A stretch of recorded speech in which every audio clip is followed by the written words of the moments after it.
Welcome to Sports Talk with Jerry and Camden. The biggest news in sports related, or competitive related more like, is the house inductions. They were yesterday. So let's go ahead and get into who's in each house. Ravenwood, my house, the best house. I disagree, but keep going. Anyway, we got Abby Andrews, we got Evan Buttram, we got Kennedy Cresswell, Jacob Gilland, Jalen Matthews, Nina Gardner, Gage Donaldson, and to no one's surprise, G-Money. Well, I mean, as a member of the House of Elijah, I'll say best house. We had the most people in this year's inductions. And I'll start off with saying with Maya Ball, Aiden Smith, Brett Harrell, Camry Henderson, Lily McCamey, Olivia Munkus, Braden White, Paisley Ball, Cameron Hunt, and Chloe Stewart. Then we had the defending champions, Potter's House. They had a very little amount of people inducted this year due to they already had a good bit of people. But they still had some people inducted.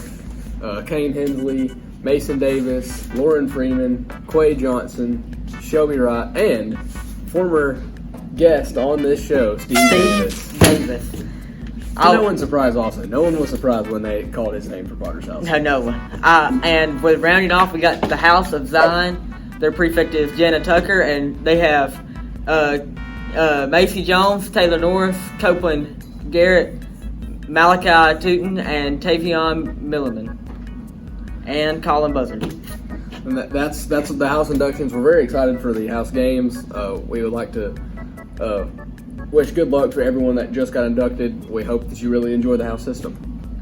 So it's a great family, and it's good competition, and that's the end of that. It does get intense sometimes, though, so don't take anything to heart. Yeah, it's no hard feelings when you come back to school the next. We'll move on to volleyball, and first off, we have JV playing Valley, and they lost the first set, won the second, and lost the last set. They did. They moved on and played Decatur. Decatur's a tough team. They've always been a tough team. We lost both sets to that. They got good school down there. They did. They had some tournament pool play. The first team to play would be New Life. They lost the first and second set. They would. The next game they had a little later on in the day, they played Trinity and won both sets. And after that, they played Victory, won the first and lost the second. So the next day they'd end up playing. Not the next day. It was all in one day tournament, which is not usually how it goes. But it was all on Saturday. It was from like about 7. It was very, very long day. I bet that was tiring. I'm sure it was. But let's go to the bracket. They played Ezekiel first, lost both sets. After that, they would go on to play Covenant, lose the first, but go on to win the next two. Yes. And then Covenant won both sets. And Marshall, they won both sets. And then the varsity, they haven't got a lot of action the last few days. They won all 3 sets. And they will be having a tournament this weekend. I think they said they were working it tonight, and tomorrow they'll be playing. So come out and support your Lady Eagles. Yes, I do believe the games will be at Geraldine, the place where we usually have our basketball games. So come out and support them. Moving on, we're going to go to college football. Well, first, sorry. Not college. They've had 2 games since the last podcast. They were both on Thursday, which has been kind of strange for us. The first game was a difficult one. The offense just couldn't get anything going. The defense was good. I mean, we played well on the defense end of the ball, but ended up losing 16-0. Hey, and there's those kind of tough victories. I mean, tough losses you get. I heard it was not the greatest game they played, but you can learn from that. But just yesterday, as of the filming of the podcast, we went back down to 6-man for a game. It was the only game we could get, so we played a little bit of 6-man football.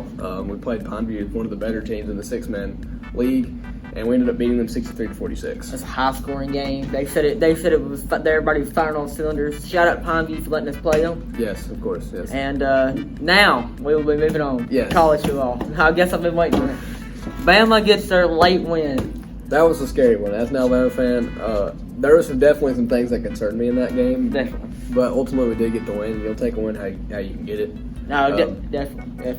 I do feel bad for the players, though, at practice. Oh, yeah. They're probably running the ground at this moment. Yes. We're going to move on to probably the one of the more shocking victories we've seen in probably the last 10 years. Probably since App State beat Michigan, but this time they take St. M in College Station. That's embarrassing, honestly. Texas A&M, they were talking about Alabama and how they almost lost to Texas, and They've got the #1 recruiting class in the country and all that junk, and then lose App State. I mean, your college football playoff contention just went from like 88 to like 0. Hey, but big shout out to App State. Their win ended up earning them the right at College Game Day. Yes, that's what they'll be. That's what they'll be tomorrow, right? Yes, correct. Then we have Tennessee edging out Pitt in a overtime game. That was a good football game, and it was definitely one of the better ones of the week, if not the best of the week. And I had Tennessee winning the game. I thought that they're an SEC team. You know, I think Tennessee's got some good competition. Not this next week, but in the weeks to come, they have to play Florida. We'll see how that goes. But Tennessee's a good football team this year. You can't take them for granted. And Pittsburgh being a one-loss team in my eyes is a pretty good achievement. They've played 2 really good teams in the past 2 weeks. I mean, coming out with a 500 record in those 2 games is huge for the start of their season. Yes, it is. We need to cover Notre Dame and Marshall. Oh goodness, I was kind of happy about it. Be honest with you, I watched the game. Oh my goodness, I don't know how they did it. Marshall just. I don't either. Notre Dame played a sloppy game. And I like to say this. I mean, their head coach. He's lost the first 3 games he's coached at Notre Dame. And the thing is a lot of people could throw some things out about how he's not a good coach or whatever. I think he is. I think he just got to get his footing. But I may be wrong. I just like the guy. I think I like him more than any other Notre Dame coach we've seen in the last few years. I mean, you got to remember, he's probably going to change some of the schemes, and that's probably not going to work with the way that the previous coach recruited. Right. No offense to the previous coach, but that's not probably not the way he wants to play. Yep. What you think about Kentucky and Florida? One of the first SEC matchups of the year. It's definitely the best one we've seen so far, and it was a good game. It was. It was back and forth.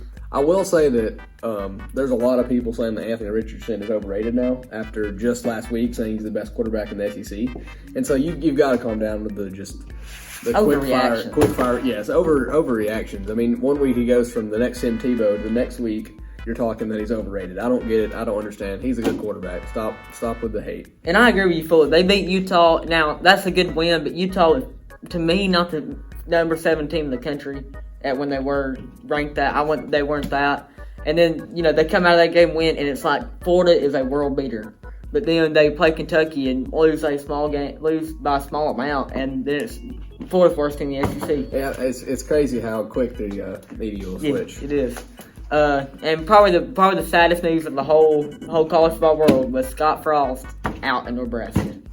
Yeah, I mean, you have to admit it, you saw it coming. I did. After that Northwestern loss, I think that's really what did it. Yes. Yes. I don't think he was going to last very much longer there. We'll see who they get to replace him. I don't even know who the head coach is now at the current time. I would be lying if I said I did. So I'm not sure who we'll see replace Scott Frost in Nebraska. And Nebraska's just a really good, traditionally has been a good team. Them being in this frenzy is a little weird to see. It is. It is a little strange to see. Now we have some big games this week, and Auburn and Penn State being one of them. It's going to be it's going to be a good game, I think, but ultimately Auburn's going to lose, and I'll tell you why. TJ Finley. Yeah, I love the kid. He's an okay quarterback, but Lord, he's inconsistent. He's so inconsistent. And I think he hasn't even played a defense like Penn State yet, and he's throwing way too many interceptions. I mean, they beat San Jose State last week by 8. And he threw, 4 interceptions? Yeah, it was a lot. It was too many. Definitely. Whatever it was not good. Then we have Miami and Texas A&M. I have Texas A&M in this one. I know that's a surprise. But I think that they'll use the whole thing that happened last week as a motivation. I think they'll bounce back and win this game. I know that's a surprise, and I may be completely wrong, but I think they'll win. Oh, I've got to disagree. I got to say, I think Miami's got it. I mean, personally, I've not really watched Miami since, Alabama beat them last year. It's the last time I watched Miami. Same. But I just don't see Texas A&M coming back. Now, I don't think they'll have like a 2-win season. They'll have like 4 or 5, 6-win season. But now I don't see them beat Miami. I mean, you have your opinion, but I think Texas A&M will rebound and win this. Well, I see what you're talking about.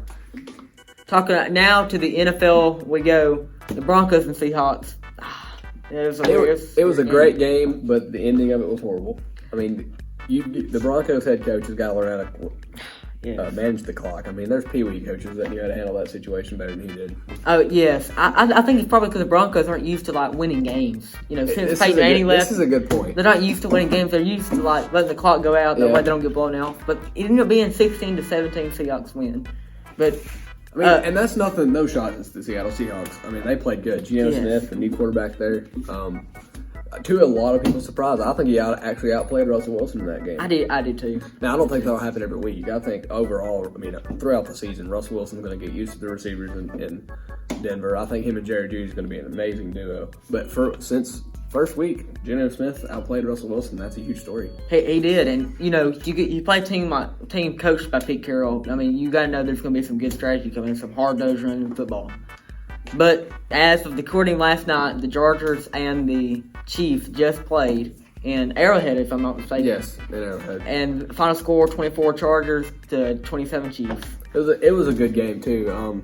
Obviously, I had a lot of fantasy football things in there in that game. And it was going well for me until Justin Herbert got that last touchdown pass that didn't really matter.